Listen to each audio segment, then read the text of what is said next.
Baik, buka Quran surat 7 ayat 205. Quran surat 7 ayat 205. Doa itu disebut zikir di ayat itu. Jadi kalau ibu sedang berdoa, itu sedang berzikir. Wadhkur rabbaka fi nafsika tadarruan wa khifatan wa dunal jahri minal qaul. Ada ayatnya? Oke. Pakai Rabb lagi kan? Wadhkur rabbaka. Kalau engkau punya masalah, kata Allah, sekecil apapun. Di rumah tangga kah, di kantor kah, kehidupan sosial kah. Kata Allah, ayat sebut, minta kepada Allah. Berdoa. Doa disebut dengan zikir. Zikir itu semua kegiatan yang membuat kita ingat Allah. Zikir. Baca Quran, zikir. Dalilnya Quran surah ke-15 ayat 9. Inna nahnu nazzalna dzikra. Kami turunkan Al-Quran sebagai zikir. Menghafal Quran, zikir. Quran surah 54 ayat 17, ayat 22, ayat 32, ayat 40. Walaqad yassarnal Qur'ana lidzikri. Kami akan mudahkan Al-Quran untuk diingat, dihafalkan. Zikir, sebagai zikir kepada Allah. Ibu selepas sholat, baca subhanallah, alhamdulillah, Allahu Akbar, zikir. Quran surah keempat, ayat 103. فَإِذَا قَضَيْتُمُ الصَّلَاةَ فَاذْكُرُوا اللَّهَ. Maka jika anda telah tuntas mengerjakan sholat, segera berzikir kepada Allah. Sholat sendiri, zikir. Quran surah ke-20, ayat ke-14. Innani anallahu la ilaha illa ana fa'budni wa aqimis salata lidzikri. Saya Allah, kata Allah. Tidak ada Tuhan selain saya. Sembah saya. Bagaimana menyembah Allah? Tunaikan salat sebagai zikir kepada Allah. Zikir. Di zikir semua amalan yang mendekatkan kita dengan Allah. Doa itu satu dari bagian zikir. Tapi tahukah ibu fungsi zikir yang paling utama itu apa? Quran surah 13 ayat ke-28. Ala bidzikrillahi tatmainnul qulub. Yakinkan pada dirimu, kalau zikirmu benar kepada Allah, maka dia akan berdampak kepada hati menjadi lebih tenang. Zikir itu manfaat pertamanya membuat hati tenang, Bu. Tadi saya contohkan. Baca Al-Quran zikir kan? Jadi kalau ibu sedang tidak tenang, sedang gelisah, ada masalah, daripada mengeluh sana sini, wudu, Bu, wudu. Ambil mushaf. Baca. Saat baca itu mungkin solusi belum datang, tapi hati itu lebih tenang. Kaitan dengan bahasan kita, doa, minta. Doa. Jadi kalau orang punya masalah itu kalau berdoa, walaupun solusinya belum datang, walaupun kemudian jawabannya belum tiba, minimal hati ibu itu tenang. Ini dia. Kan surah 13 ayat 28. Rumus ini pakai. Gunakan dalam hidup. Karena yang tahu kehidupan kita itu Allah yang menciptakan kita. Yang tahu pesawat, yang bikin pesawat. Yang tahu handphone, yang bikin handphone. Yang tahu mikrofon, yang bikin mic-nya. Yang tahu kita, yang menciptakan kita. Ikutilah petunjuk Allah yang menciptakan kita, maka akan langsung terasa manfaatnya. Ibu tidak percaya, silahkan lakukan. Rasakan bedanya, bedakan rasanya. Dan pasti akan terasa bedanya. Akan lain. Tuh. Doa. Tapi ingat yang paling penting kata Allah, doa itu bukan sekedar penting permohonannya, tapi menunjukkan status kita sebagai hamba di hadapan Allah Subhanahu wa taala. Jadi kalau ada orang selama hidup tidak pernah berdoa, artinya dia mengingkari status dia sebagai hamba di hadapan Allah Subhanahu wa taala. Mau menyejajarkan diri dengan Tuhan. Kan yang tidak pernah meminta itu Tuhan. Allah yang memberikan. Kalau manusia beda pasti minta. Artinya kalau ada manusia nggak pernah minta, seakan-akan bahasa halusnya, kamu ini ngaku jadi Tuhan. Saya tempatkan kau di neraka jahanam yang paling bawah. Jahanam itu, Bu, belum masuk saja sudah terasa. Terasa. Buka ibu Quran surah misalnya ke-40 Ghafir tuh. Ya, ayat 45 sampai dengan 47-nya. Sebelumnya lagi lihat Quran surah ke-8 ayat ke-50. Itu penghuni neraka, Bu, yang bukan jahanam saja. Penghuni neraka itu kalau mau meninggal itu dipukulin dulu malaikat. Depan belakangnya. Ayo, kamu keluar. Lama amat keluarnya rohnya katanya. Takut karena nggak punya bekal. Kan maaf ya, kaidah mengatakan orang nggak punya bekal itu takut pulang, apalagi orang merasa salah. Anak ibu berbuat kesalahan, mau pulang takut kan? Takut. Jadi kalau ada anak takut pulang, salah dia. Salah. Kemana anak nggak pulang-pulang? Pasti ada yang salah karena nggak berani pulang. Jangankan salah, nggak punya bekal saja, malu pulang. Lihat ibu waktu Ramadan usai, mau mudik, Idul Fitri. Kan pada mudik kan? Kenapa mau mudik dan senang mudik? Karena punya bekal, Bu. Dikumpul-kumpulkan tuh selama 11 bulan. Untuk 1 bulan saja. Itu pun paling berapa hari. Kumpulin. Terus telepon keluarga. Insya Allah aku pulang hari ini. Wah, senang semuanya.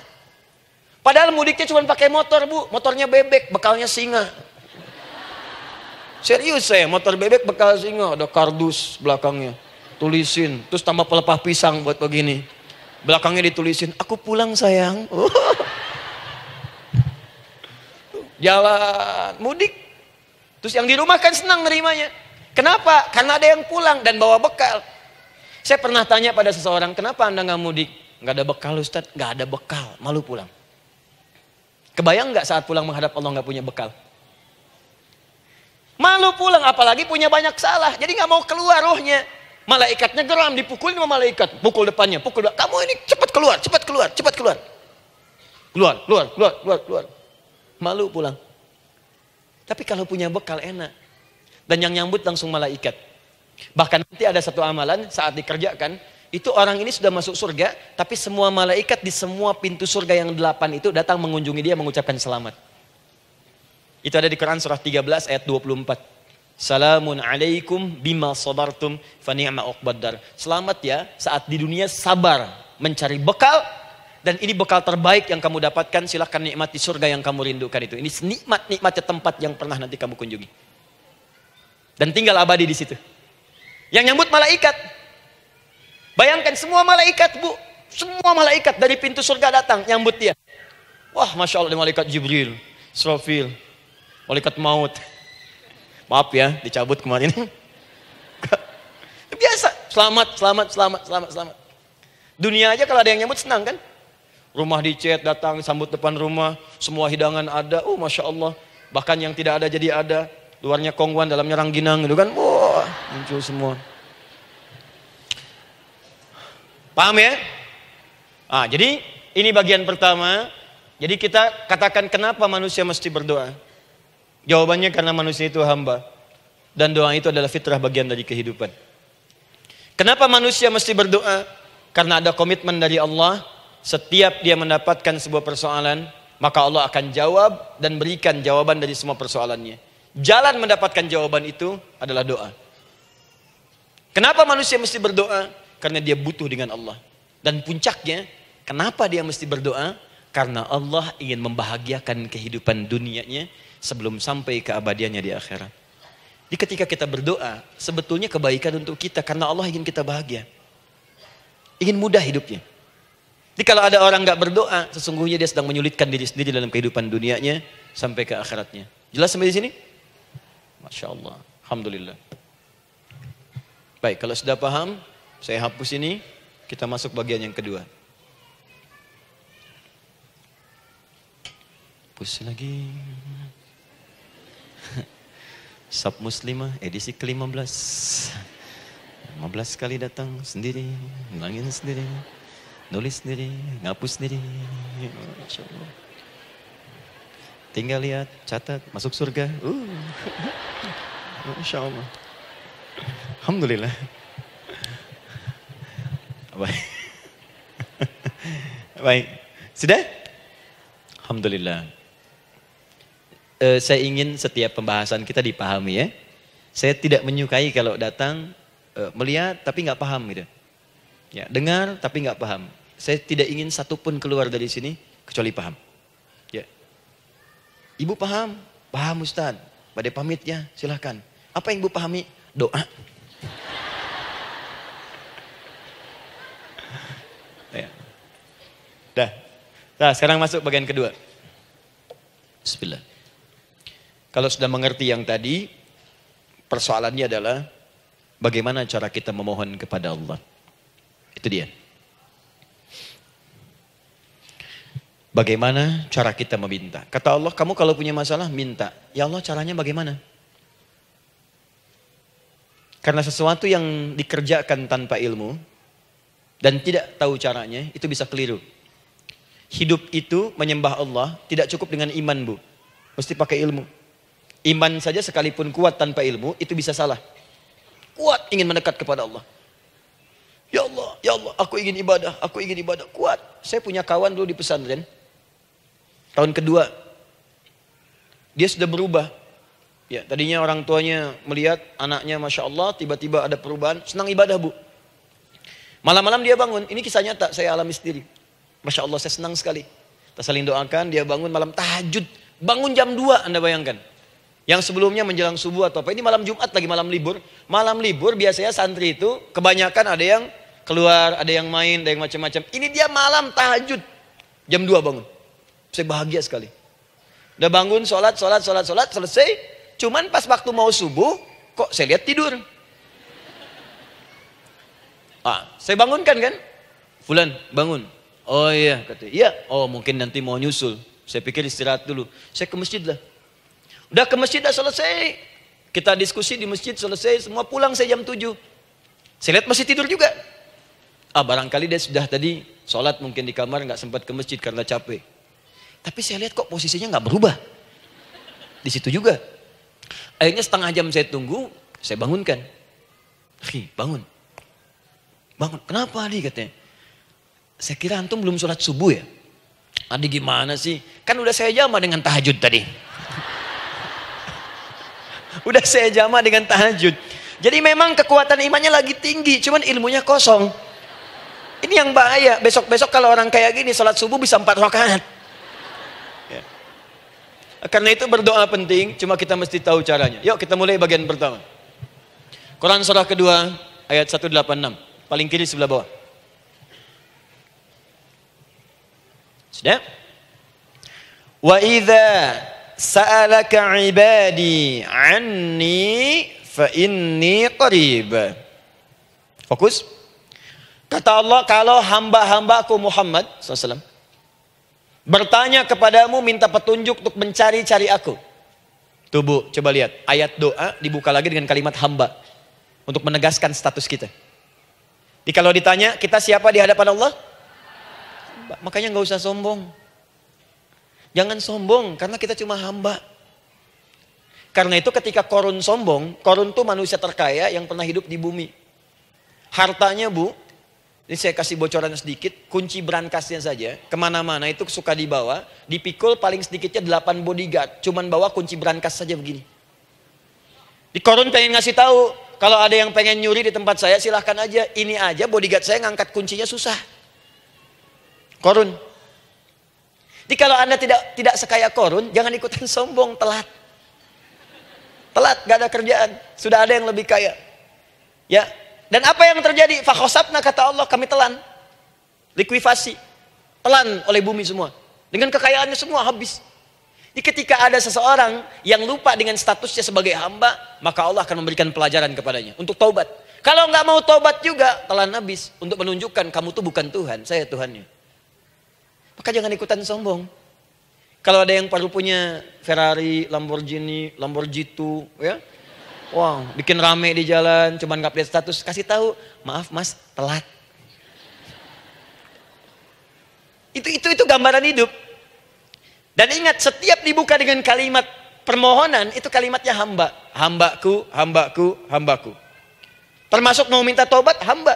Quran surah 39 ayat 53. Qul ya ibadiyalladzina asrafu ala anfusihim la taqnatu min rahmatillah. Katakan Muhammad pada hambaku yang merasa banyak dosa, pengen berdoa minta taubat. Kata Allah, hamba. Saya terima taubatnya, hamba. Ini ya. Ini pun adab yang pertama dari Al-Quran. Adab yang pertama, kalau kita ingin berdoa dan doa itu cepat ingin dikabulkan, maka berdoalah dengan cara menghamba di hadapan Allah Subhanahu wa ta'ala. Jangan merasa tinggi.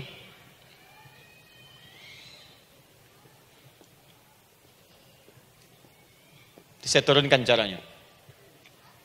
Bagaimana cara menghamba itu dengan cara yang baik? Fokus. Wa idza sa'alaka 'ibadi 'anni, Muhammad SAW, jika ada hamba-hambaku bertanya padamu tentangku, ingin mencari-cari aku. Masya Allah, ibu maaf ya, biasanya kan kalau orang mencari Allah, ingin mendekat kepada Allah, Entah itu datang ke masjid, bangun malam, biasanya motifnya cuma dua. Satu, ada kebutuhan, pengen berdoa. Terus dekat sama Allah. Besok mau arisan, malamnya tahajud. Anak mau ujian, baru puasa, kan? Suami ada proyek, nah, baru baca Quran, kan? Terus itu biasa itu. Biasa, jadi fitrah bu. Tumben jeng tahajud, fitrah. Itu biasa itu. Ya. Yang kedua, taubat dari maksiat. Taubat.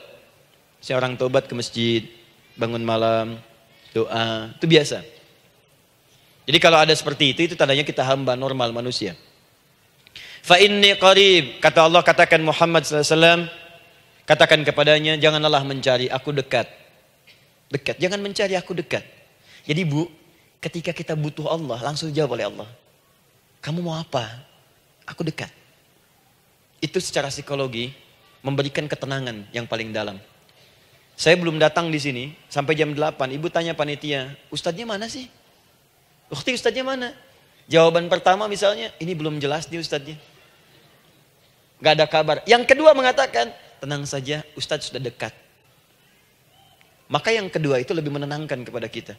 Ketika ibu mencari, ya Allah, saya sedang ada masalah, langsung dijawab oleh Allah. Tenang, aku dekat denganmu. Mau minta apa? Itu bu, jadi kalau ibu sedang punya persoalan, psikologi Al-Quran mengatakan, langsung rasakan Allah tuh bersama kita, dekat, menunggu kita mau minta apa. Ibu punya masalah dengan suami, ingin mengadu. Lu kata Allah, saya dekat, kamu kenapa? Ada masalah apa? Ayo minta, ayo cerita. Mohon. Ibu punya masalah dengan anak. Ibu punya masalah dengan tetangga, di pekerjaan, kehidupan sosial. Kata Allah, saya dekat. Nah perasaan itu hadirkan dalam jiwa kita. Ini sekarang jarang didapatkan. Jadi kalau ada masalah itu, hal pertama yang dilakukan itu belum ingat Allah itu masalahnya. Di kebanyakan manusia itu kalau punya masalah, selalu ingin yang pertama itu solusinya. Bukan Allahnya. Kan pemilik solusinya Allah. Jadi kalau kita ingat pada yang memiliki, maka apapun yang kita minta akan diberikan. Bahkan ada orang yang saking ingatnya dengan Allah, sebelum minta sudah dikabulkan. Itu yang dahsyat. Nah, sekarang setelah kita paham tentang kedekatan ini, kemudian kita praktekkan. Jadi bu, ya maaf ya, ketika ibu punya masalah apapun, yang pertama diingat Allah. Allah, engkau telah berjanji, engkau pasti akan tepati. Ya Allah, sekarang aku ada persoalan. Nah, sekarang teruskan ayatnya. Ujibu da'watad da'i idza da'an. Ujiba.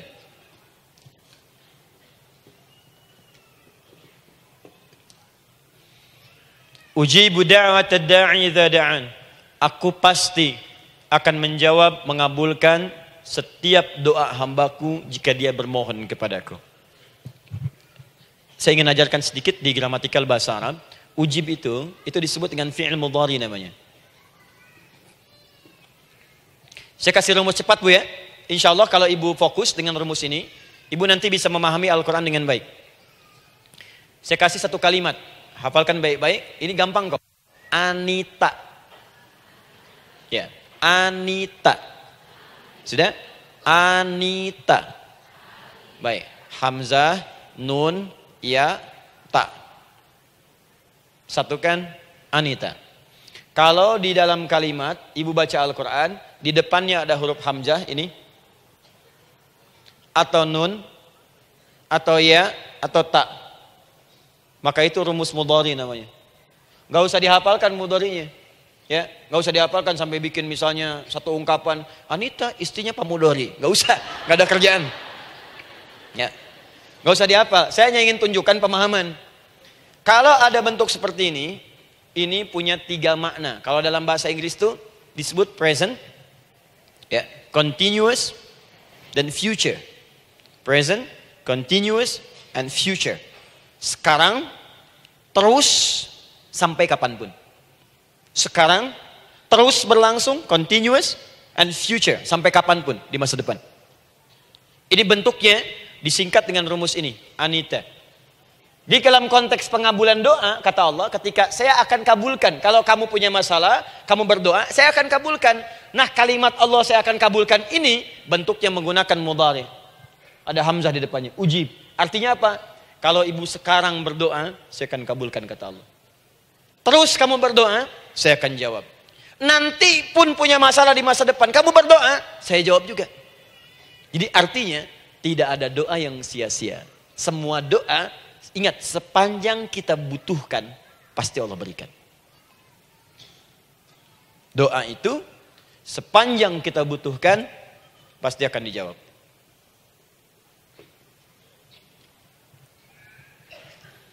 Nanti kapan dijawabnya, seperti apa jawabannya, nanti bagian ketiga. Kadang-kadang minta sekarang, dijawabnya nanti.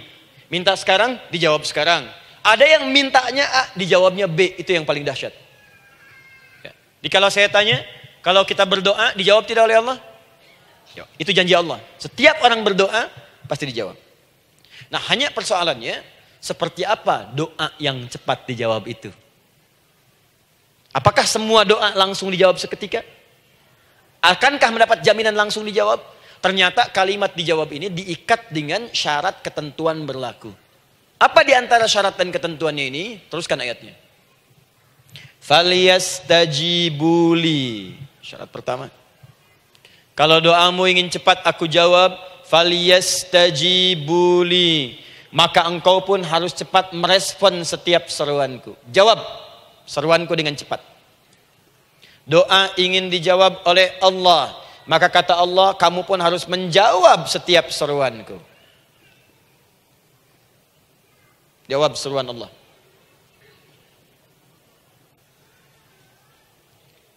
Ayo respon, adil. Maunya dapat gaji aja, kerja nggak mau. Ya? Apa ibu pikir duduk manis, santai di ruangan tengah? Tiap bulan suami datang berikan uang belanja? Belum tentu. Kalau sikap tidak bagus, ya interaksi tidak mulia, maka belum tentu itu didapatkan. Maka syarat pertama kata Allah, kalau doamu ingin cepat aku jawab, maka setiap aku seru, cepatlah engkau kemudian kerjakan dan jawab itu. Jadi ternyata seruan Allah itu terkait berkelindan dengan pengabulan doa. Jadi ketika ibu diseru oleh Allah, diminta diperintahkan sesuatu oleh Allah, sebetulnya itu kunci untuk mendapatkan jawaban doa kita, Bu. Dipanggil kita, ayo cepat datang ke sini, mau minta apa? Minta, saya kasih. Apa di antara kunci doa itu, Ustaz? Yuk kita lihat. Adalah jawaban dari seruan Allah. Apa di antara seruan Allah itu? Saya beri contoh satu misalnya. Allah perintahkan kita untuk sholat. Bahkan diseru, diingatkan 5 kali dalam sehari. Salat. Bukankah kita diseru, Bu, dipanggil 5 kali sehari untuk salat? Allahu Akbar, Allahu Akbar. Ya? Diingatkan kan? Ayo ingat Allah, ingat Allah, ingat Allah, ingat Allah. Allah Maha Agung, Maha Besar semuanya dan seterusnya. Perhatikan baik-baik. Apa tujuan Allah menyeru kita dalam salat? Ternyata bukan ingin memberikan beban ruku dan sujud. Bukan sujudnya yang penting. Karena semua makhluk tidak sujud pun tidak akan menurunkan status Allah sebagai Tuhan. Allah tetap Allah, gak ada ruginya.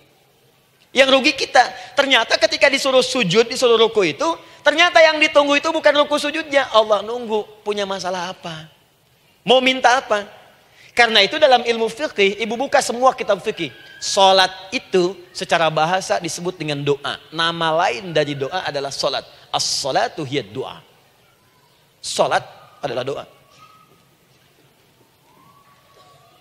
Karena itu semua bacaan dalam salat doa semua. Coba lihat. Baru takbir Allahu Akbar, doa iftitah. Al-Fatihah doa, Bu, jangan dikira Al-Fatihah nggak ada doanya. Nih, nanti saya berikan cepat ya. Ini highlight dulu. Highlight dulu. Dalam salat itu ada 4 keadaan. Ingat ini baik-baik. Nanti Ibu manfaatkan minimal zuhur lakukan. Ada berapa keadaan? 4. Ada 4 posisi, 4 keadaan dalam salat. Yang kalau ibu berdoa benar, meminta di situ dengan benar, itu seketika akan dikabulkan. Seketika. 1 saat berdiri. Berdiri. 2 saat ruku'. Ruku'. 3 saat sujud. 3 saat sujud. 4 sesaat sebelum salam. berdiri, rukuk, sujud sesaat sebelum salam. Baik, sebelum saya bahas lebih jauh, saya ingin sampaikan dulu. Jadi ternyata ketika kita diminta oleh Allah menunaikan sholat, itulah cara kita memohon, Bu. Itulah waktu kita meminta. Dan dahsyatnya dalam sehari itu 5 kali ditungguin, Bu. Mana ada manusia di muka bumi ini buka pintu rumahnya 5 kali sehari cuma untuk memberikan apa yang dibutuhkan. Sesoleh-solehnya Ustadz, gak ada yang mengatakan, ayo 5 kali sehari datang aja ke rumah saya. Kalau butuh apa-apa ambil. Butuh kulkas, ambil kulkasnya. Butuh TV, ambil. Gak ada begitu. Allah itu maha baiknya, 5 kali sehari dipanggil. Dari subuh sampai zuhur. Kita bangun tidur aja, punya masalah gak? Ayo minta, disuruh sholat 2 rakaat. Dan sholatnya gak usah banyak-banyak, 2 rakaat aja dulu, supaya gak ada beban. Itu pun kadang-kadang masih lupa berapa rakaat kita sholat. Ayo sujud, disuruh minta, punya masalah enggak? Terus dari subuh sampai ke siang, dipanggil lagi. Punya masalah lagi enggak? Disuruh zuhur 4 rakaat. Karena waktunya cukup panjang, suruh 4. Ayo minta. Ada masalah apa? Minta sujud kita. Minta mohon. Dari zuhur ke asar, ditanya lagi, ada masalah enggak? Panggil lagi. Ke maghrib sampai ke isya sebelum tidur. Supaya tidurmu enak, masalah enggak ada. Tenang, nikmat, nyaman istirahatnya. Ada masalah enggak? Disuruh sholat lagi. Jadi kalau orang paham sholat itu kunci kebahagiaan, dia akan senang menunaikan sholat. Makanya ketika ibu bertanya, kenapa saya sholat? Dijawab oleh muadzin, hayya 'alas shalah, ayo sholat. Kenapa sih sholat? Hayya 'alal falah. Yuk bahagia. Ayo tenang. Yuk dapatkan apa yang kamu inginkan. Falah. Jadi kalau orang paham sholat itu menyelesaikan persoalan, tentu orang akan berbondong-bondong semangat untuk menunaikan sholat. Cuman sayang segelintir orang itu menilai sholat sebagai beban. Jadi sebagai kewajiban beban saja, makanya sholatnya nggak nikmat. Karakter di duhur, ayuna asar doi. Tuh. Ya bagaimana doanya bisa dijawab? Anda datang pada orang, tapi datangnya dengan marah-marah. Datangnya dengan mencelanya. Ya bagaimana dia bisa memberikan kebutuhan Anda? Anda datang pada Allah dengan niat yang tidak ikhlas. Setelah itu kemudian menggunjingkannya, bagaimana bisa dijawab? Tuntutan tinggi. Tapi datang tidak membawa prestasi, bagaimana bisa diberi? Catat tuh, bikin status. Paham ya? Nah ini bagian pertama. Jadi cara pertama, respon kata Allah, seruan Allah. Rumus pertama sholat. Nah sekarang saya ajarkan lagi. Ini belum selesai nih Bu, ini panjang bahasannya nih. Sampai jam berapa kita? 10 ya? Oh, banyak. Oh, mau sampai jam 5 silahkan, saya jam 10 selesai. Ya. Lihat sini. Oke, saya punya sekitar 1 jam kurang ke depan.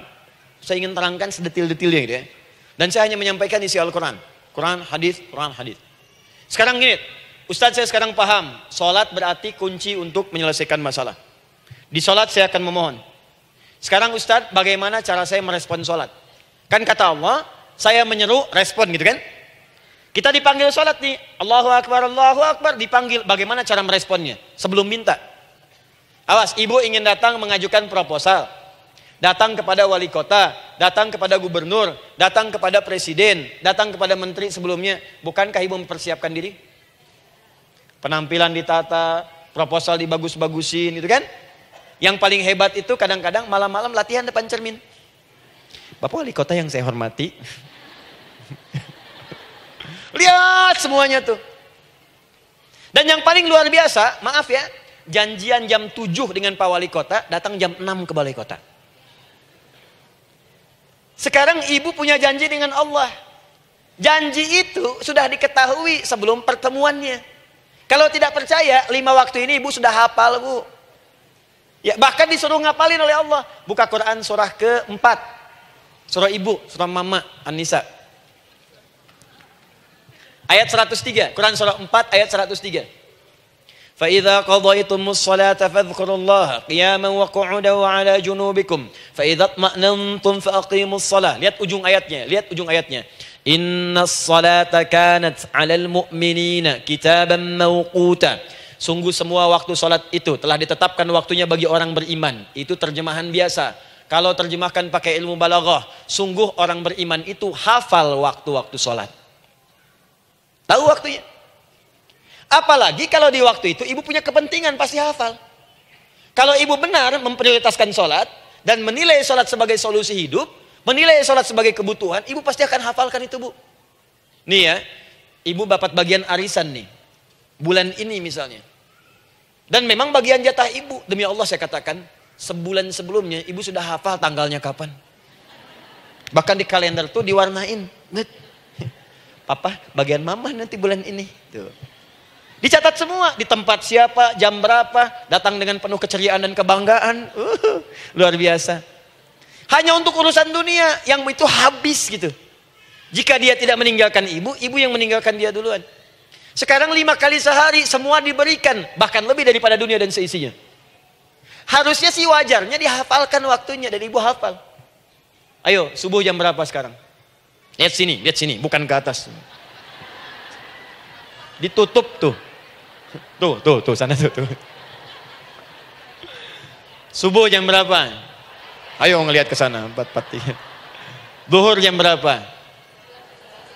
Tuh. Asar, maghrib, isya. Itu kan kunci ibadah. Dan kunci ijabah, kunci ibadah, kunci ijabah. Di situ ada pengabulannya. Ini gimana mau minta, waktu permintaannya aja nggak hafal. Gimana mau bermohon, datangnya aja telat. Karena itu, bagaimana cara merespon seruan Allah? Diaturlah di Quran surah kedua ayat 152. Paling kanan sebelah bawah. Quran surah kedua ayat 152. Ibu masih ingat? Bukankah sholat disebut sebagai zikir? Masih ingat? Ya, di surah ke-20 ayat 14. Wa aqimis sholata lidzikri, tunaikan sholat sebagai zikir kepadaku. Sekarang lihat ya. Lihat ketentuan Allahnya. Kalau ibu dipanggil untuk sholat, dipanggil untuk zikir, cepat respon. Ibu cepat respon, Allah pun akan cepat merespon permintaan ibu. Lihat kalimatnya. Fadhkuruni adzkurkum. Fadhkuruni adzkurkum. Kalian mengingat saya, maka saya pun akan ingat dengan kalian. Kalian zikir kepada saya, ingat saya, kata Allah, maka saya pun akan ingat kalian. Di antara makna zikir, salat. Kalau ibu salat mengingat Allah dengan cepat, maka Allah pun akan cepat mengingat kita. Contoh.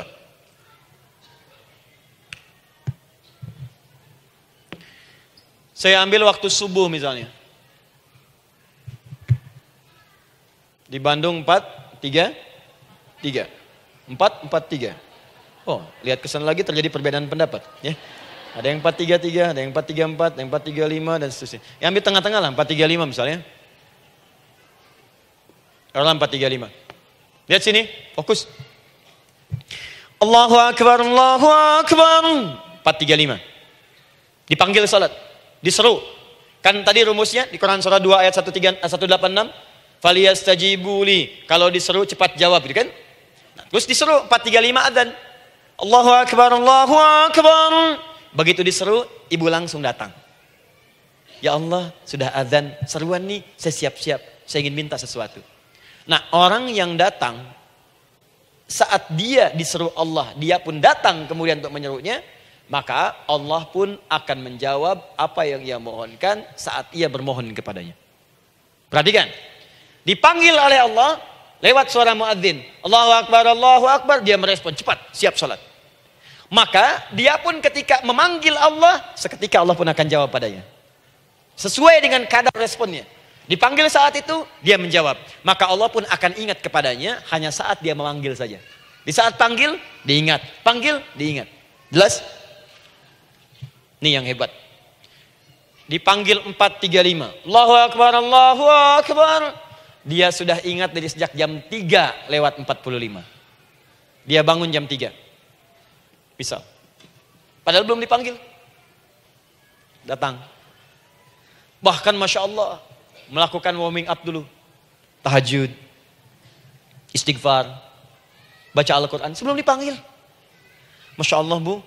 Ibu mau datang misalnya ke istana. Janjian jam 7, datang jam 6. Di situ ibu kerjakan yang baik-baik dulu. Wah, lihat. Terus kelihatan CCTV kan. Wah, ini orang bagus banget nih. Mulia, bagus. Sampah diambilin, disapu. Kelihatan. Itu ibu belum datang pun udah dipanggil duluan. Ada orang yang belum dipanggil sudah datang menghadap Allah. Tahajud dia, zikir dulu, istighfar dulu. Ini orang, maaf ya, walaupun dia belum memanggil Allah, Allah sudah menyelesaikan semua persoalannya. Di orang-orang yang selalu ingat kepada Allah, walaupun Allah dalam waktu tidak memanggilnya, maka Allah akan mengingatnya sekalipun orang ini belum bermohon kepadanya. Maka ibu nanti akan temukan orang-orang yang langsung diselesaikan persoalannya oleh Allah bahkan sebelum dia bermohon kepadanya. Ada orang yang seakan gak punya masalah, Bu. Bukan gak punya masalah, sebab setiap dia punya masalah, masalahnya diringankan oleh Allah. Seakan-akan gak ada beban. Ini indah hidupnya. Enak. Butuh sesuatu, sebelum nyari, datang. Ada persoalan, senyum dikit, selesai.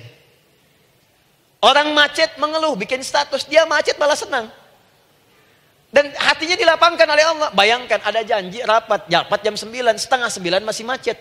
Diprediksi di Google akan sampai 2 jam lagi. Yang lain mengeluh, telepon sana, telepon sini, ini. Dia enggak aja, lapang aja. Alhamdulillah ya Allah kasih macet. Morotal, saya mau dengerin surah Al-Baqarah. Buka, hafalin. Partnernya nelpon. Sampai di mana, akhi? Ini sampai di surah Al-Baqarah ayat 186. Tidak ada yang sia-sia dari Allah. Sabar ya di sana. Ya, atau kita bisa koneksikan dari sini apa yang bisa saya selesaikan sekarang di sini sehingga sampai sana kita tinggal kesimpulan saja. Tenang hatinya. Ada gerasak, gerusuk, gelisah gini, telepon sana sini, klaksonin. Dasar lampu merah, lama, birunya sebentar. Padahal biru nggak ada, yang ada hijau kan.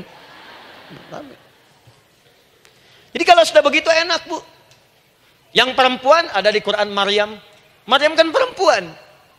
Dan Maryam itu bukan nabi, bukan rasul. Ingin memberikan pesan kepada ibu, perempuan dimanapun. Tidak harus jadi nabi supaya doa cepat dikabulkan. Tidak harus jadi rasul. Ini Maryam bukan nabi, bukan rasul. Tapi dia ini luar biasa. Sebelum dipanggil udah datang. Zikirnya tak terlukiskan. Mohon kepada Allahnya luar biasa. Menjaga diri dari hal yang dilarang oleh Allah. Apa hasilnya? Sebelum diberikan bahkan oleh pamannya sudah ada kebutuhannya. Quran surah ketiga ayat 37. Kullama dakhala 'alaiha Zakaria al-mihraba wajada 'indaha rizqa. Setiap pamannya mau memberikan kebutuhan Maryam sudah ada di dalamnya, Bu. Sudah ada. Itu luar biasa. Mau makan, makanan ada. Mau anggur, anggur ada. Ya. Wah, itu luar biasa, Bu. Jadi bermohon bahkan sebelum waktunya. Sentuhlah ia tepat di hatimu, maka ia akan jadi milikmu untuk selamanya. Wah. Nah, itu doa tuh. Aduh, mana-mana. Paham? Tuh. Ini kalau yang standar-standar saja itu biasa. Maka datang sebelum waktunya. Datang. Atau datang pas dipanggil. Standar. Jadi kalau 4.35 adzan, Allahu Akbar, Allahu Akbar. Ibu bangun. Siap sholat, siap sholat. Itu standar. Jangan dulu bahagia. Naikin lagi levelnya. Yang celaka itu ya ini nih. Dipanggil 4.35. Baru bangun 5.34.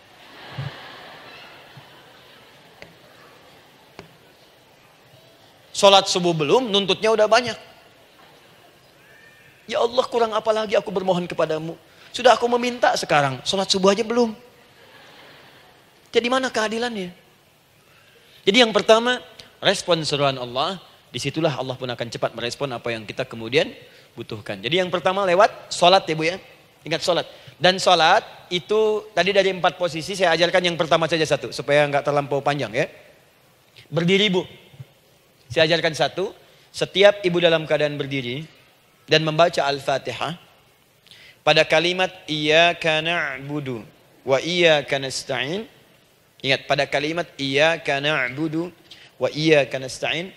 Maka sertakanlah di hati kita apa persoalan yang dirasakan untuk bermohon kepada Allah. Saya ajarkan cepat. Kalau ibu mau belajar lebih detail, ikuti kajian kami di fikih solat. Sifat solat Nabi SAW. Nanti saya terangkan semua dalilnya. Insya Allah sepanjang yang saya ketahui. Baik. Dasarnya ini. Dasarnya. Quran surah ketiga ayat 38 sampai 39. Dan dikuatkan nanti di hadis qudsi. Ibu kenal Nabi Zakaria? Ya kenal ya. Ya selamat lah Bu. Alhamdulillah. Episode ke-15 kenal Nabi Zakaria. Luar biasa. Alhamdulillah. Nabi Zakaria punya persoalan, sudah berumah tangga, belum ada keturunan.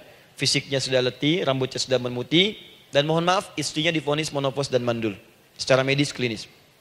Apa yang beliau kerjakan? Sholat. Dalam sholatnya bermohon kepada Allah. Perhatikan permohonannya. Qala rabbi habli min ladunka dzurriyyatan thayyibah. Ya hunalika da'a Zakaria rabbah.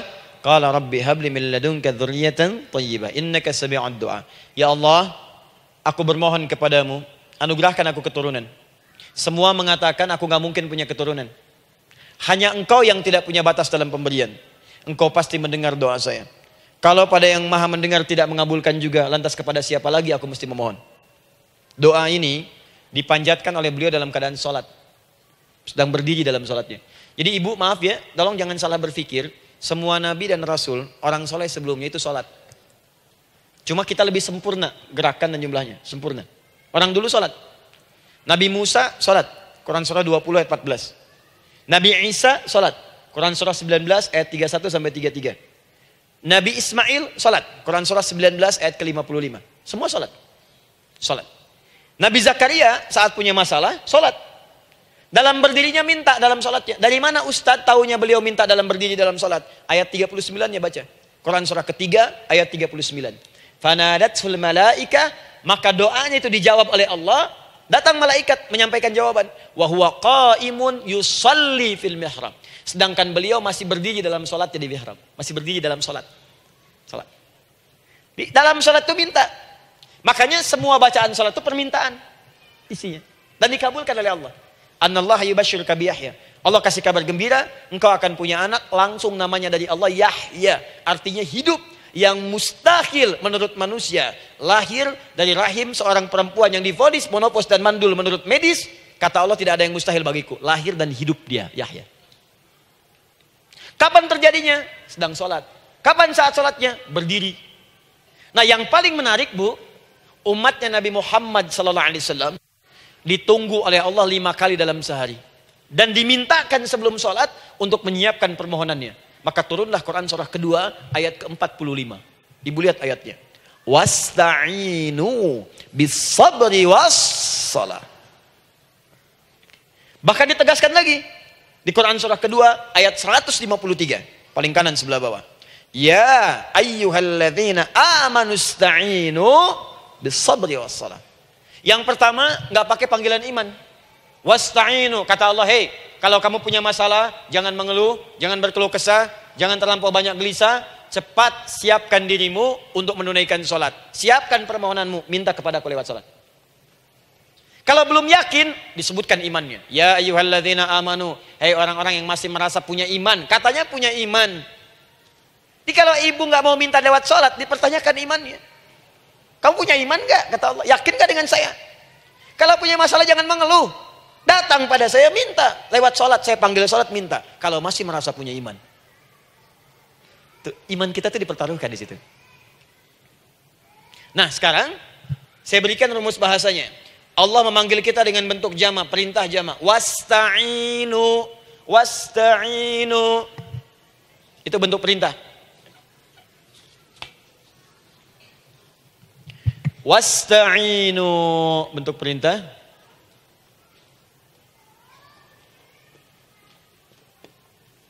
Wasta'inu.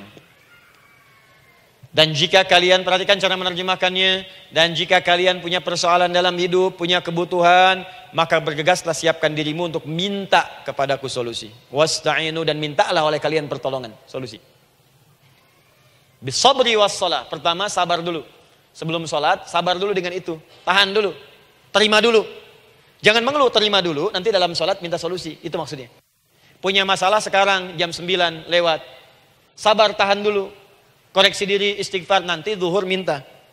Atau duha sekarang sholat. Datang ke masjid, sholat duha minta. Tahiyatul masjid minta sekarang. Sabar. Ini sabar, terima dulu. Jangan mengeluh, sabar. Ingat, terima, sabar. Karena Allah mustahil memberikan ujian masalah kalau kita tidak sanggup menerimanya. La yukallifullahu nafsan illa. Saya sering katakan bu ya, maaf kalau kalimat ini mungkin kurang berkenan, tapi kalimat ini nyata. Kalau ibu sekarang punya masalah seberat apapun, itu artinya hanya ibu yang sanggup untuk menerimanya. Saya tidak. Betul, karena itu persoalan itu dititipkan kepada ibu, bukan kepada seorang bernama Adi Hidayat. Ibu yang dipercaya. Ya, ibu dipercaya oleh Allah. Kenapa ibu tidak yakin dengan itu? Karena cuma ibu yang bisa mengatasi. Ibu yang mampu, saya tidak. Karena itu dititipkan pada ibu. Kaidahnya, la yukallifullahu nafsan illa wus'aha. Allah nggak akan berikan beban, ujian, masalah kalau dia nggak mampu. Artinya kalau saya nggak mampu, saya nggak dikasih. Ibu mampu, ibu diberi. Jangan mengeluh. Kenapa mesti saya ya Allah? Kamu mampu. Ya Allah, why me? Why not? Kamu yang bisa. Nah sekarang, wassalah setelah terima itu, tapi juga jangan terlampau kepedean. Memang cuma saya yang mampu ya, bikin status. Kemudian sholat, kita akan katakan, ya Allah, Engkau perintahkan saya untuk minta tolong. Sekarang saya akan minta kepadamu. Lalu kita katakan, maaf ya Allah, saya sekarang punya masalah. Saya ingin bermohon kepadamu. Saya ingin minta kepadamu ya Allah. Saya mohon ya Allah. Maaf Bu ya, maaf ya, sebentar. Ibu kalau punya masalah sedikit atau banyak? Banyak. Yang punya masalah ibu saja atau anak juga punya masalah? Kadang-kadang, bukankah anak yang punya masalah ibu yang minta? Bukankah suami yang punya persoalan ibu yang bermohon? Kan? Karena itu, kalau kita ingin memohon kepada Allah dengan persoalan yang kompleks mewakili yang banyak, maka pertama kalimatnya diawali dengan huruf na. Berarti kami, kita, semua. Jelas ya? Nah, ibu ingin robah kalimatnya minta tolong. Kata Allah, minta kepadaku pertolongan. Wasta'inu. Ibu ingin robah menjadi bentuk permintaan. Rubah kalimatnya menjadi nasta'in. Nasta'in. Nasta'in.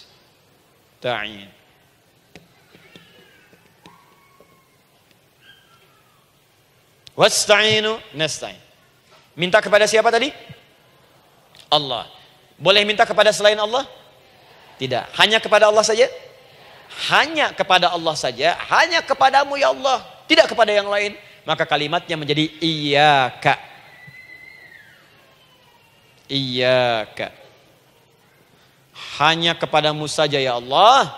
Engkau berjanji, kalau ada masalah minta aku berikan. Sekarang hanya kepadamu saja ya Allah, aku bermohon. Maka kalimatnya namanya iyyaka nasta'in. Sekarang saya tanya kepada ibu, apakah dalam sholat ibu membaca kalimat iyyaka nasta'in? Tuh. Saya mau tanya, ibu bacanya saat ruku atau saat sujud? Berdiri. Gak ada orang ruku baca kalimat ini. Allahu Akbar. Iyyaka na'budu wa iyyaka nasta'in. Berdiri. Iyyaka na'budu wa sekarang saya bacakan hadis qudsinya. Tersambung dari Nabi sallallahu alaihi wasallam. Qala Rasulullah sallallahu alaihi wasallam, qala Allah azza wa jalla. Allah langsung yang berfirman lewat hadis qudsi. Perhatikan bahasanya. Qasamtu shalah baini wa baina 'abdi. Saya bagi dalam salat itu dua bagian, antara hak aku dan hak hambaku. Wali 'abdi ma sa'ala. Dan jika benar hambaku menunaikan kewajibannya dengan baik, menjaga hak-hak aku, maka pada saat itu apapun yang dia minta dalam salat aku akan berikan. Apapun. Kapan itu terjadi? Perhatikan kalimatnya. Idza qala al-'abdu, kalau hamba mulai membaca dalam salatnya, alhamdulillahi rabbil alamin. Alhamdulillahi rabbil alamin. Qala Allah azza wa jalla, seketika Allah menjawab, hamadani 'abdi, hambaku sedang memujiku. Ibu ingat baik-baik Bu ya. Ingat baik-baik. Setiap ibu baca Al-Fatihah dalam salat itu Allah memperhatikan dan menjawab bacaan ibu. Tadi masih ingat ketika saya katakan wa idza sa'alaka 'ibadi anni fa inni qarib, Allah itu dekat. Ya. Wa idza qala al-'abdu ar-rahmanir rahim, kalau hamba melanjutkan ar-rahmanir rahim, qala Allah azza wa jalla, Allah langsung menjawab athna 'alayya 'abdi, hambaku sedang menyanjungku. Wa idza qala al-'abdu maliki yaumiddin, ketika hamba berkata maliki yaumiddin, qala Allah azza wa jalla, Allah menjawab majjadani 'abdi, hambaku sedang mengagungkanku. Sekarang perhatikan kalimat ini. Wa idza qala al-'abdu, jika seorang hamba berkata, iyyaka na'budu wa iyyaka nasta'in, ya Allah, sekarang hamba sholat ibadah atas perintahmu. Dan hamba minta ya Allah, hamba punya masalah, hamba punya persoalan, dan kau janjikan minta dalam sholat. Qala Allah azza wa jalla, Allah jawab, hadza baini wa baina abdi, inilah perjanjian aku dengan hambaku. Wali abdi, Kalau hambaku benar salatnya sampai bacaan ini, masalah apapun yang dia minta sekarang aku akan kabulkan. Dalam berdiri. Cuman sayang, kadang-kadang dalam keadaan ini banyak yang tidak minta. Maka caranya saya sampaikan yang pertama, kalau ibu sudah sampai ke bacaan ini, iyyaka na'budu wa iyyaka nasta'in, sertakanlah dalam hati ibu. Gak usah dilafadzkan. Sertakan ibu punya masalah apa. Atau secara umum minta solusi. Minta. Nabi itu kalau sholat, Nabi SAW kalau sholat, itu kalau baca ayat-ayat Quran, itu seringkali berhenti, Bu. Sering berhenti. Kalau dalam ayat doa, beliau berhenti, mohonkan dengan baik. Kalau ayat-ayat surga, minta supaya umatnya ke surga. Ayat-ayat neraka, mohon supaya umatnya dibebaskan dari neraka. Minta. Kesaksiannya banyak. Hudzaifah al-Yamani pernah sholat di belakang Nabi, begitu. Abdullah bin Mas'ud radhiyallahu ta'ala anhu sholat di belakang Nabi, begitu. Ubay bin Ka'ab radhiyallahu ta'ala anhu sholat di belakang Nabi, begitu. Di kesaksian mereka sama semua. Makanya seringkali itu nggak sadar, enak sholat dengan Nabi itu. Nyaman. Kalau baca ayat surga seakan-akan pengen cepat ke surga. Kalau baca ayat doa berdoa, jadi nggak sadar. Rakaat pertama 100 ayat aja Al-Baqarah. Ya, kadang-kadang lewat ke Ali Imran. Pernah rekornya 5 juz 4 halaman. An-Nisa ayat 176 baru berhenti. Ya walaupun besoknya nggak pada ikutan lagi. Ya. Karena merasa ini kapan rukunya gitu. Sekarang atau nanti, sekarang atau nanti. Tapi enak. Nah saya ajarkan satu hal. Kalau kita sampai pada bacaan Al-Fatihah tadi. Jeda sejenak Bu, rasakan itu, minta. Minta.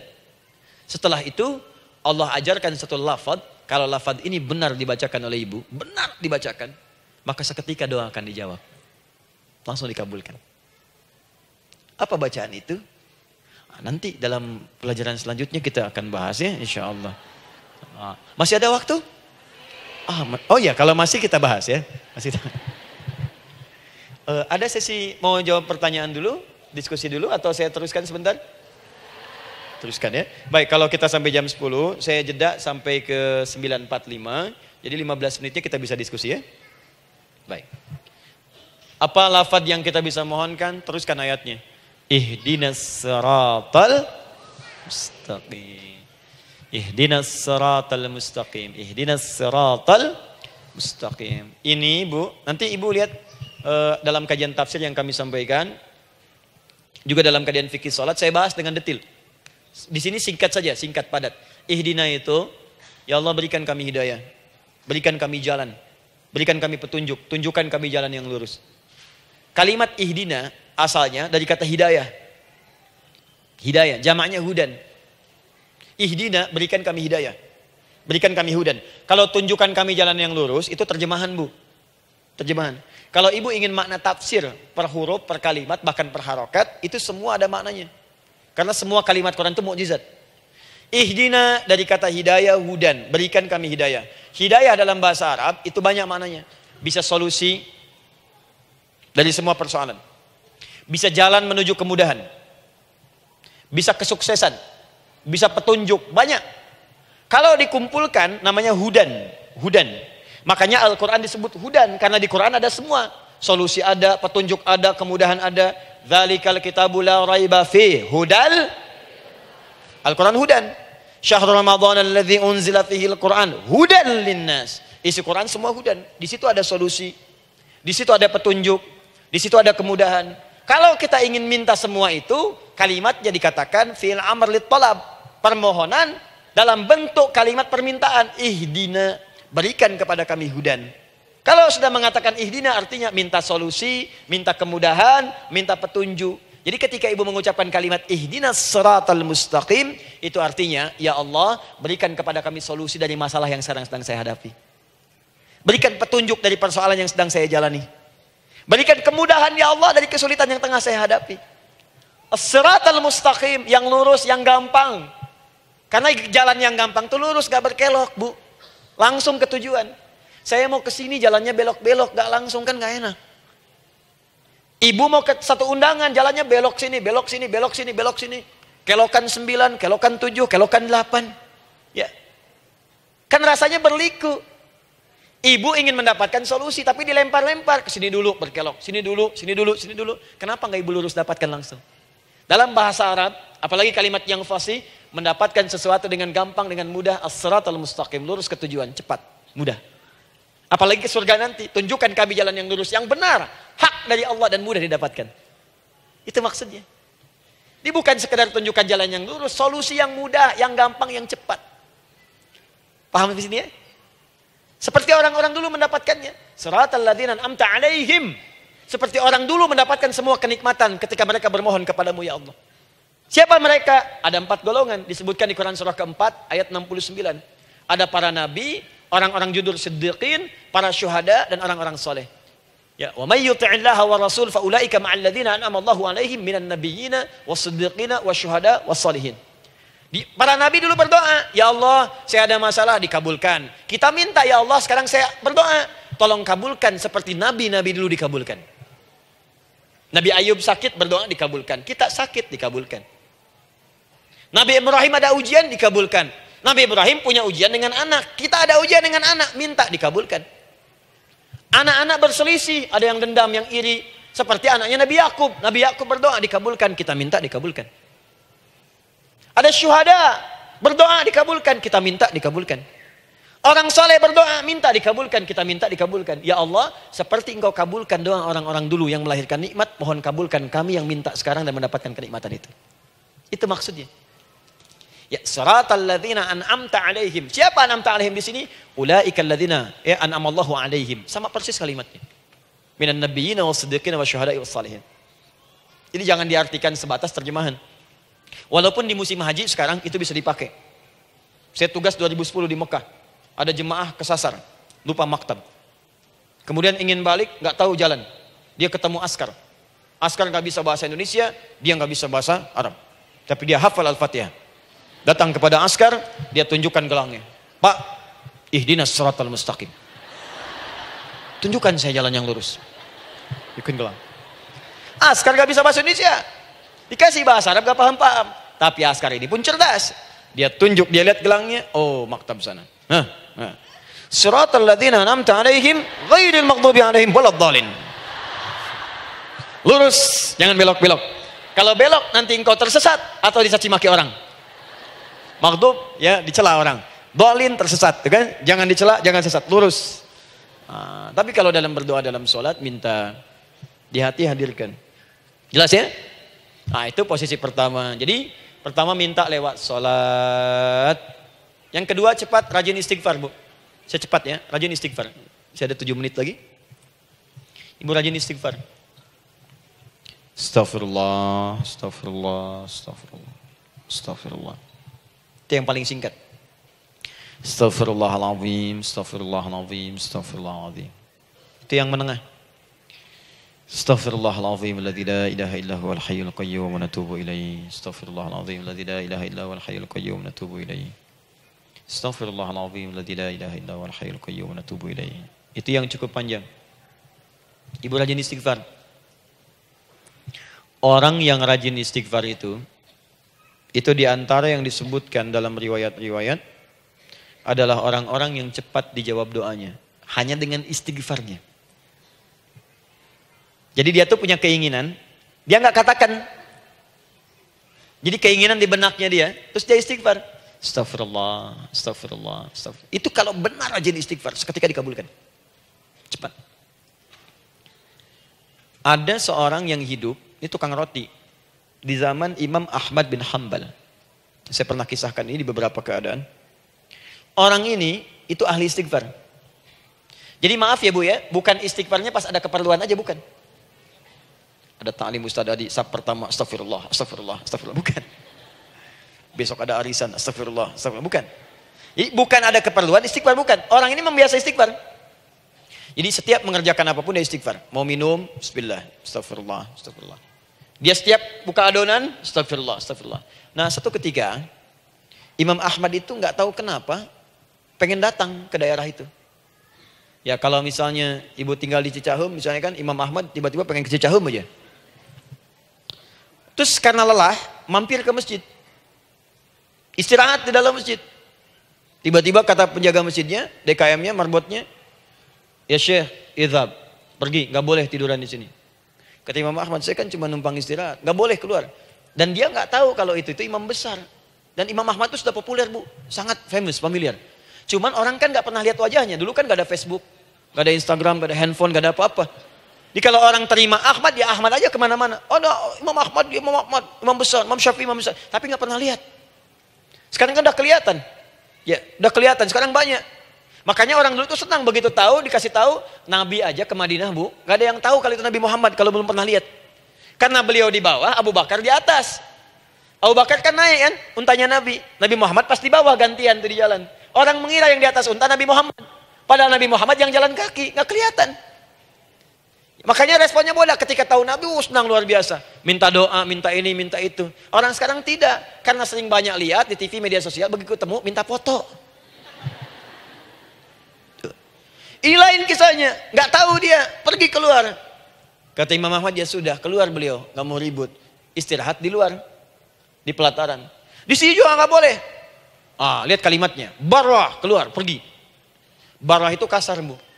Begitu kemudian di debat lagi, saya cuma di luar. Rawah itu dari kata roh, Bu. Itu paling kasar. Artinya keluar dengan roh-rohnya sekalian. Rohnya pun jangan di sini. Ya. Jadi kalau ibu nanti di Masjidil Haram misalnya kan, ada kalimat itu artinya kesal, Bu, askarnya. Ya. Keluar. Misalnya idza bi anti. Enggak mau, saya mau di sini. Ya. Barwa, pergi. Sampai ke rawah dengan roh-rohnya. Itu artinya ibu disuruh pergi. Ya, bukan jangan mengelak lagi. Rawah. Saya bukan rawah, saya rohayati. Suruh pergi. Pergi. Imam Ahmad pergi tuh akhirnya. Pergi, di jalan kelihatan ada tukang roti tadi. Begitu kelihatan capek lah dipanggil, Syekh, kayaknya lelah istirahat di sini. Dan tukang roti pun nggak tahu kali itu Imam Ahmad. Begitu istirahat, duduk, kelihatan Imam Ahmad setiap buka adonan, astagfirullah. Bikin lagi, astagfirullah. Imam Ahmad tahu faidah itu. Tapi ingin menguji tukang roti ini, ditanya.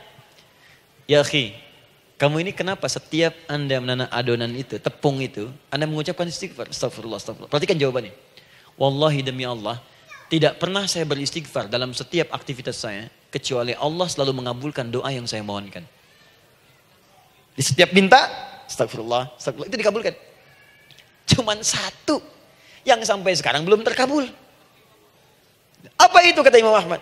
Saya ini selalu bermohon kepada Allah, ya Allah, mohon sebelum saya wafat atau setelah ia wafat, pertemukan saya ya Allah dengan Imam Ahmad bin Hanbal. Sebelum saya yang wafat atau Imam Ahmad. Kata Imam Ahmad, astagfirullah. Allahu Akbar. Itu mungkin yang memperjalankan saya kemari. Tiba-tiba pengen ke sini, sampai diusir keluar dari rumah Allah dari masjid, sampai di sini karena istighfar Anda. Sayalah Imam Ahmad bin Hanbal. Astagfirullah. Imam Ahmad ke situ datang. Tolong jangan lakukan pada saya. Salah di hidayat ya Allah. Astagfirullah. Saya jawab lagi dari sana. La haula wala quwata illa billah. Ini istighfar. Nah, kapan istighfar yang baik?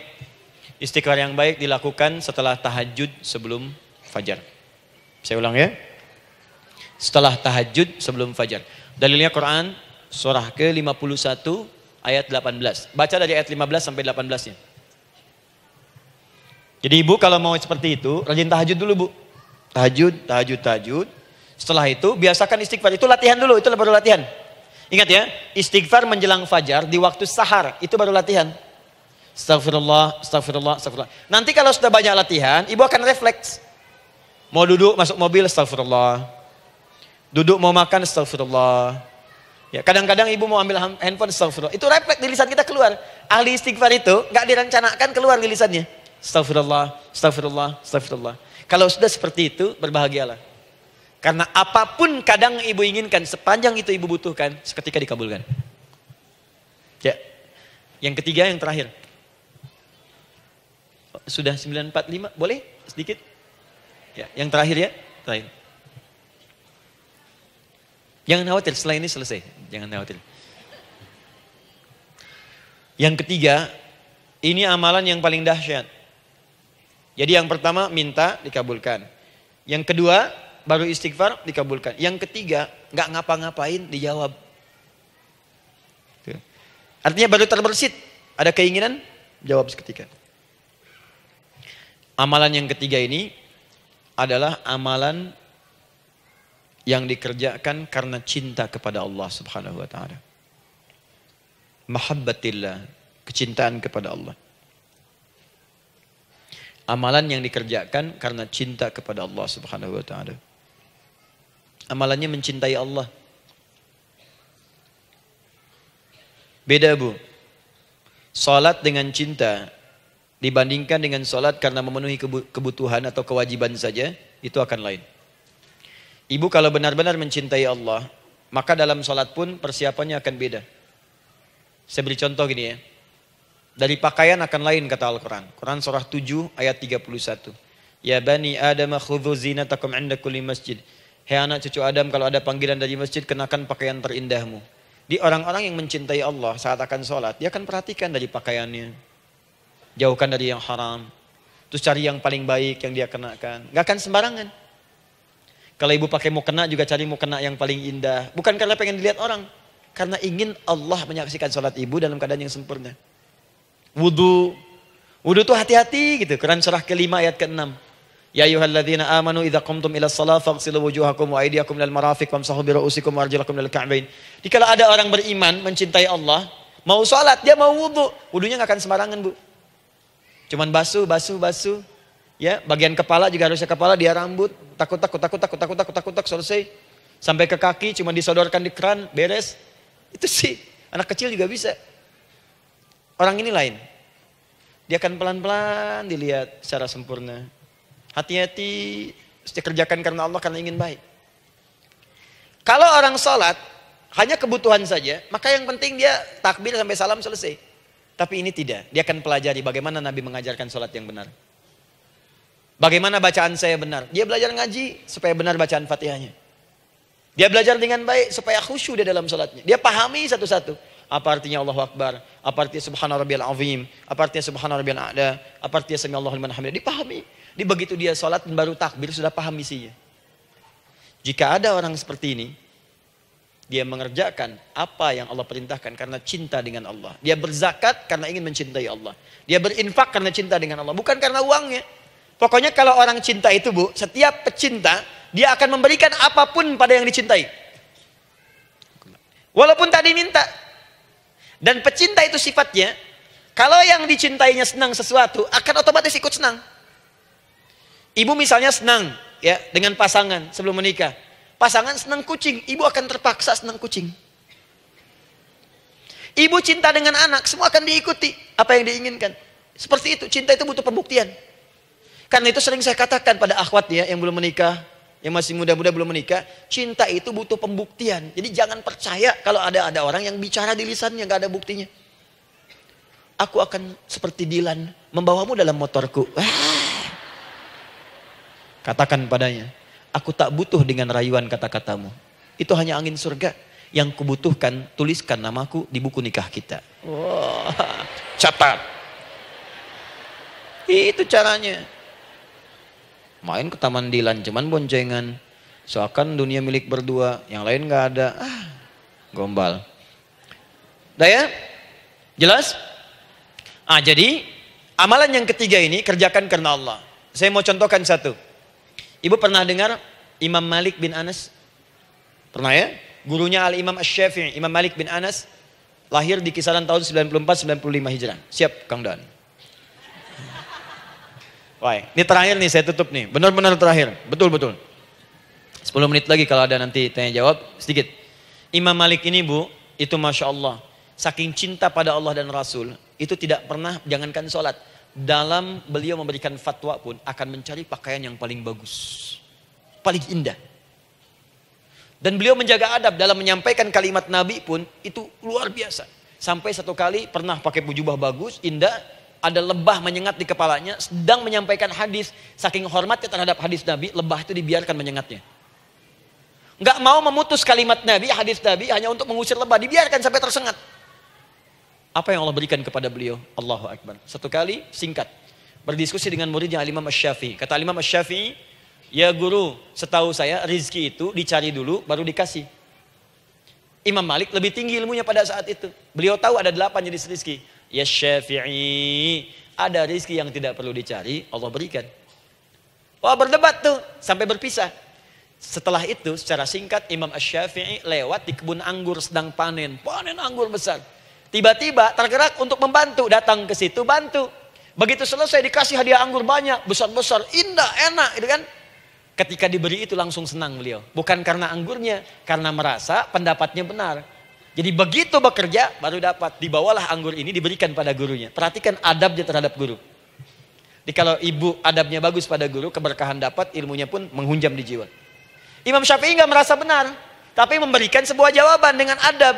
Guru, tadi itu ada panen anggur, saya mencoba membantu. Begitu saya bantu dikasih anggur, dikencangkan kalimatnya. Begitu saya bantu dikasih.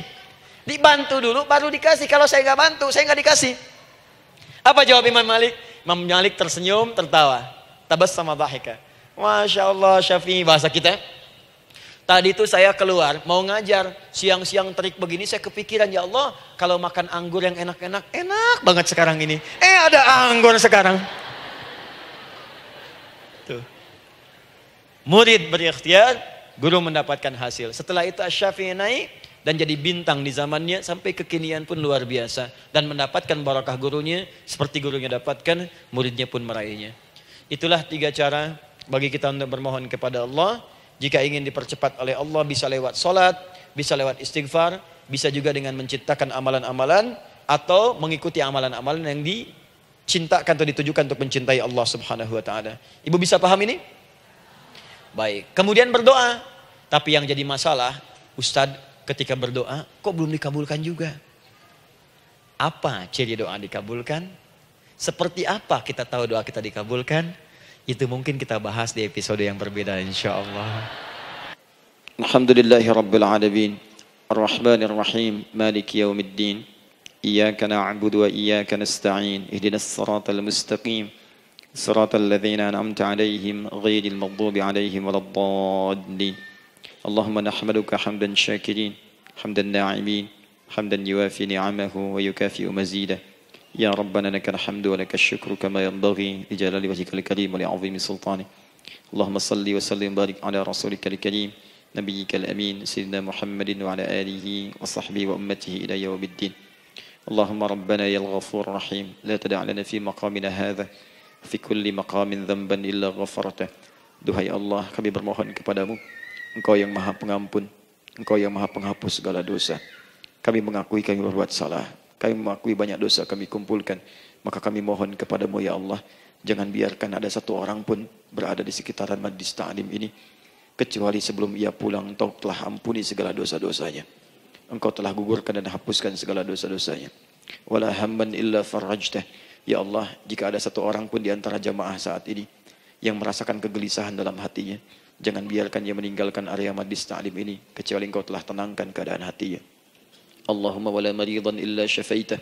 Jika ada di antara kami yang tengah Engkau uji dengan penyakit seberat apapun, maka mohon angkat dan sembuhkan segala penyakitnya.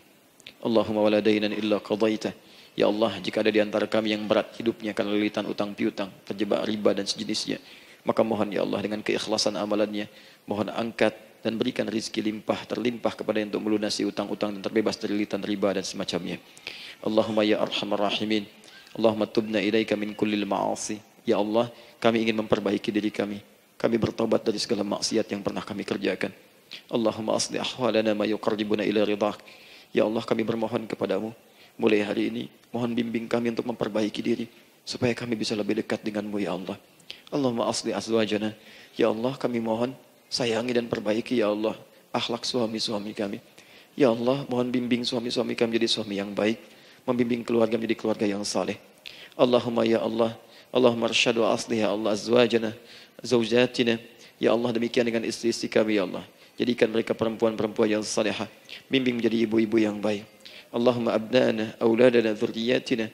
Allahumma aslih lahum ya arhamar rahimin yakunu salihin, liyakunu su'ada fid dunya wal akhirah. Ya Allah, anak-anak kami, cucu-cucu kami khawatir berpisah dengan mereka di akhirat nanti. Kami mohon ya Allah, jika memang ada maksiat yang mereka kerjakan karena dosa-dosa kami mohon ampun ya Allah. Perbaiki anak-anak kami, bimbing cucu-cucu kami ya Allah. Jadikan mereka anak-anak saleh, anak-anak yang bisa memberikan mahkota kepada kami di akhirat ya Arhamar Rahimin. Kami malu dengan anak orang lain yang telah hafal Al-Quran. Kami malu dengan anak orang lain yang telah mampu tahajud. Kami malu dengan anak orang lain yang telah bisa membaca Al-Quran dengan baik. Sedangkan anak kami masih sibuk dengan dunia ya Allah. Kami takut bila wafat tidak bisa memberikan petunjuk kepada mereka dengan izin-Mu. Allahumma ya Arhamar Rahimin. Allahumma idza kana hunalika baqiyati ayyamina faj'al baqiyata ayyamina ya Allah hayatan thayyibah. Duhai Allah, kami bermohon kepadamu, jika memang terbentang masa kehidupan bagi kami sampai dengan hari esok, maka mohon jadikan sisa-sisa hidup kami lebih baik daripada hari-hari yang sebelumnya. Wa idza kana hadzal yaum min akhir ayyamina faj'al ya Allah hadzal yaum husnal khatimah. Ya Allah, kami mohon jika memang hari ini adalah hari terakhir kami hidup dan harus kembali kepadamu untuk wafat, mohon jadikan di hari ini kami husnul khatimah. Allahumma qawwi lisanana ila kulli kalimat at-tauhid la ilaha illallah Muhammadur Rasulullah. Ya Allah, kami mohon jika kelak kami akan wafat, ringankan lisan kami untuk mengucapkan kalimat tauhid la ilaha illallah Muhammadur Rasulullah. Wa ajib kalimatan bi qaulika ya ayyatuhan nafsul mutmainnah irji'i ila rabbika radiyatan mardiyah fadkhuli fi ibadi wadkhuli jannati. Ya Allah, kami mohon kelak nanti dalam sakaratul maut nanti, jika kami bermohon kepadamu dengan kalimat tauhid la ilaha illallah, mohon jawab kalimat kami ya Allah dengan panggilanmu yang indah. Ya ayyatuhan nafsul mutmainnah, hai jiwa yang sudah tenang, irji'i ila rabbika radiyatan mardiyah, hai cepat pulang menghadap kepada Rabbmu. Hai cepat pulang menghadap kepada Rabbmu. Hai cepat pulang menghadap kepada Rabbmu. Aku ridha dengan semua amalmu, engkau pun akan ridha dengan semua pemberianku. Adkhuli fi ibadi wadkhuli jannati. Engkau aku masukkan dalam golongan hambaku, aku siapkan surga untuk menyambutmu. Allahumma ishtaqna bi Rasulillah sallallahu alaihi wasallam. Ya Allah, kami rindu sekali dengan Rasulullah sallallahu alaihi wasallam. Lam na'ish ma'ahu fil hayat wa lam narahu fil manam. Kami belum pernah hidup bersama beliau di dunia, tidak mampu menatapnya di alam mimpi. Maka mohon ya Allah, jangan biarkan kami berpisah dengan Rasulullah di akhirat nanti ya Rabbal Alamin. Jumpakan kami dengan Rasulullah di Taman Firdausmu yang paling indah. Allahumma ya Arhamar Rahimin. Allahumma rizqna yusra ya Allah. Likulil hujjaj. Ya Allah, anugerahkan kemudahan, kelapangan kepada para jemaah haji yang berhaji tahun ini ya Arhamar Rahimin. Allahumma taqabbal minhum ya Allah hajjahum, sa'yahum sa'yan mashkura, wa dhanbahum dhanban maghfura, wa tijaratahum tijaratan lan tabur. Ya Allah, jangan sia-siakan pengorbanan fisik mereka, biaya mereka, waktu mereka, tenaga mereka, emosi mereka. Terima haji mereka ya Allah. Jadikan sa'i mereka berhasil, tawaf mereka benar. Jadikan seluruh manasik yang kau ridhai ya Arhamar Rahimin. Allahumma ya Allah, rizqan hasanan tayyiban liyahujju kulla man lam yahujj ya Arhamar Rahimin. Ya Allah, bagi kawan-kawan kami, kerabat kami, saudara kami, tetangga kami yang belum berhaji, maka anugerahkan kemudahan bagi mereka untuk berhaji ya Allah. Anugerahkan kelapangan untuk berhaji ya Allah. Sekalipun memang tidak terbuka kesempatan itu, maka mohon anugerahkan sifat mabrur kepada kami sekalipun tidak mendapati ibadahnya. Allahumma ya Arhamar Rahimin. Allahumma rizqna ya Allah nikmatan salihah. Ya Allah, anugerahkan kepada kami nikmat untuk menjadi orang saleh di dunia dan kembali kepadamu di akhirat dalam keadaan saleh. Alhiqna bis salihin ma'al ladzina an'amta 'alaihim minan nabiyyin was-siddiqin wasyuhada was-salihin wa hasuna ulaika rafiqa. Ya Allah, kumpulkan kelak kami di surga dengan para nabi, orang-orang saleh, para syuhada, orang-orang yang benar di hadapanmu. Itulah nikmat terbaik yang mampu kami dapatkan. Allahumma ya Rabb, Allahumma aslih Allah qulubana, ati anfusana taqwaha, wa zakkiha anta khairu man zakkaha, anta waliyuha wa maulaha. Ya Allah, jika memang kami telah Engkau anggap baik sampai dengan pagi hari ini, maka mohon jaga kami dalam keadaan baik sampai wafat ya Allah. Berikan kami kekuatan untuk istiqamah, jauhkan kami dari pengaruh nafsu ya Arhamar Rahimin. Ya Allah, jika ada saat ini orang-orang yang menyakiti kami ya Allah, berkhianat kepada kami ya Allah, menzalimi kami, maka mohon ampuni dosa mereka ya Allah. Maafkan mereka ya Allah. Bimbing mereka untuk sadar dan bertobat ya Allah. Titipkan dalam jiwa kami sifat untuk saling menyayangi ya Allah. Titipkan dalam jiwa kami sifat untuk saling memaafkan ya Allah. Titipkan dalam jiwa kami sifat untuk bisa memperhatikan ya Allah. Allahumma ya Rabb, Rabbana atina fid dunya hasanah wa fil akhirati hasanah wa qina adzabannar. Bifadlika subhana rabbika rabbil izzati amma yasifun. Wassalamun alal mursalin wa akhiru da'wana alhamdulillahi rabbil alamin. Sebelum saya akhiri dengan doa kifaratul majlis dan salam, saya ingin ucapkan terima kasih pada seluruhnya untuk ta'lim kita di pagi hari ini. Semoga Allah menerima semuanya dan semoga Allah muliakan. Dan terkhusus juga untuk Kang Daan, terima kasih untuk kali ini dan semoga istiqamah dalam kebaikan dan Masya Allah Amin, amin. Beliau menginspirasi dan saya ingin menjadikan juga beliau sahabat dalam kehidupan untuk seluruhnya. Amin. Dan sahabat terbaik selalu memberikan yang terbaik untuk sahabatnya. Karena itu di pagi hari ini saya ingin sampaikan kepada Bapak Ibu sekalian, Bapak mungkin yang hadir, Ibu yang hadir, saya ingin berikan pada sahabat saya satu anugerah yang mungkin Allah titipkan. Saya akan ajak Kang Daan untuk menunaikan ibadah umrah dengan saya di bulan September insya Allah. Saat kami akan berangkat pada tanggal 9 September tahun 2019. Saya kira itu dan semoga bermanfaat insyaAllah. Baik. Semoga Allah muliakan untuk semuanya. Terima kasih.